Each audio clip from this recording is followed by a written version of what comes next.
राधे राधे दोस्तों, स्वागत है आपका हमारे यूट्यूब चैनल आस्था का रास्ता में। क्या आपने कभी सोचा है कि जब हम सोते हैं तो हमें सपने क्यों आते हैं? कुछ सपने बहुत अच्छे होते हैं, कुछ डरावने होते हैं और कुछ इतने अजीब होते हैं कि समझ ही नहीं आता कि इस तरह का सपना हमें क्यों आया। तो आज के हम इस वीडियो में आपको बताएंगे सपनों के रहस्य के बारे में, जो हर इंसान से जुड़ा हुआ है, हर इंसान के सपनों में जुड़ा हुआ है। तो सबसे पहले जब हम सोते हैं तब हमारा दिमाग पूरी तरीके से बंद नहीं होता है। नींद के दौरान एक स्टेज आती है जब हम रैम स्लीप में होते हैं, जिसे रैम स्लीप कहते हैं। वही उस समय में हमारा जो दिमाग होता है वो सबसे ज़्यादा एक्टिव रहता है और इसी दौरान हमें सपने आते हैं। अब सवाल ये है कि सपने आते क्यों हैं? तो सपने आने की कई वजह हो सकती है। वैज्ञानिकों के अनुसार सपने आने के कई कारण हो सकते हैं, जैसे दिमाग की दिन भर की जमा की हुई यादें। दिन भर की बातें को सोचना, महसूस करना, दिन भर हमारी दिनचर्या में जो भी बातें हुई है, दिमाग उसे व्यवस्थित करता है और इसी प्रक्रिया का एक हिस्सा है सपने। इसका एक कारण अधूरी इच्छाएं भी होती हैं। कई बार कुछ बातें ऐसी होती हैं जो असल ज़िंदगी में हमारी कुछ इच्छाएं पूरी नहीं हो पाती हैं, तो सपने में हमारा जो दिमाग है उन इच्छाओं को पूरी करता है और सपने के रूप में हमें सेटिस्फाई करता है। कई बार तनाव और चिंता भी सपने आने का कारण होती है। जब बहुत ज़्यादा परेशान होते हैं, दिमाग बहुत ज़्यादा स्ट्रेस में होता है, तब भी सपने आते हैं और डरावने सपने आते हैं।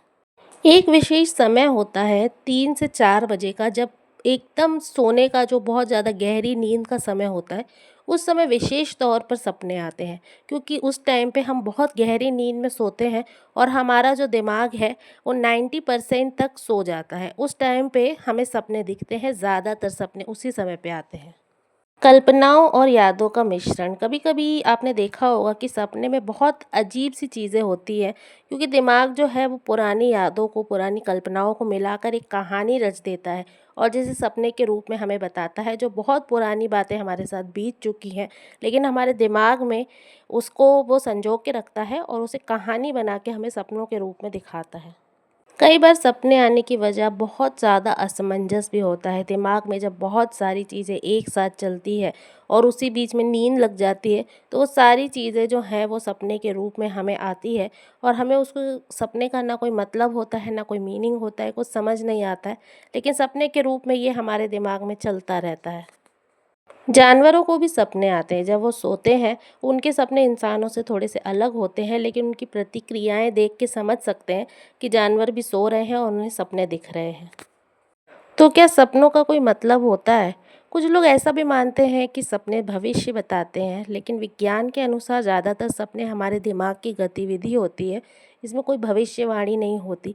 लेकिन कुछ लोगों का ये भी मानना है कि सपने जो है वो भविष्य का संकेत देते हैं, होने वाली घटनाओं के बारे में बताते हैं, सचेत करते हैं। खासकर जब हमारे बड़े बुजुर्ग, पितर या भगवान हमें सपने में दर्शन देते हैं, तो वो कोई साधारण सपना नहीं होता है। उन सपनों के बहुत सारे मायने निकल के आते हैं। अगर आपको कंटिन्यू बहुत ज़्यादा डरावने और विचित्र तरीके के सपने आ रहे हैं, तो आप अपने मोबाइल को कम चलाइए। सोने से पहले मोबाइल को कम चलाइए, दिमाग को शांत रखिए, पॉजिटिव सोचिए और रात में हल्का खाइए। विज्ञान और स्वप्न शास्त्र ने सपनों को दो अलग अलग भागों में बांटा गया है। विज्ञान के अनुसार सपने जो हैं वो कोई जादू नहीं होता, बल्कि हमारे दिमाग का कमाल होता है। लेकिन स्वप्न शास्त्र के अनुसार सपनों की अपनी एक दुनिया है, एक रहस्य है। तो बहुत ही ज़्यादा मुश्किल है इन चीज़ों को, भेद को जानना, इसको समझना। तो आपको अगर सपने आते हैं और अगर आप सपनों में बहुत सारी चीज़ें देखते हैं, अजीबोगरीब सपने आते हैं, या आप सपनों को क्या समझते हैं, इसे वैज्ञानिक रूप देना चाहते हैं या आध्यात्मिक रूप देना चाहते हैं, आप किस तरीके से सपनों को सोचते हैं, समझते हैं, कमेंट करके ज़रूर बताइएगा।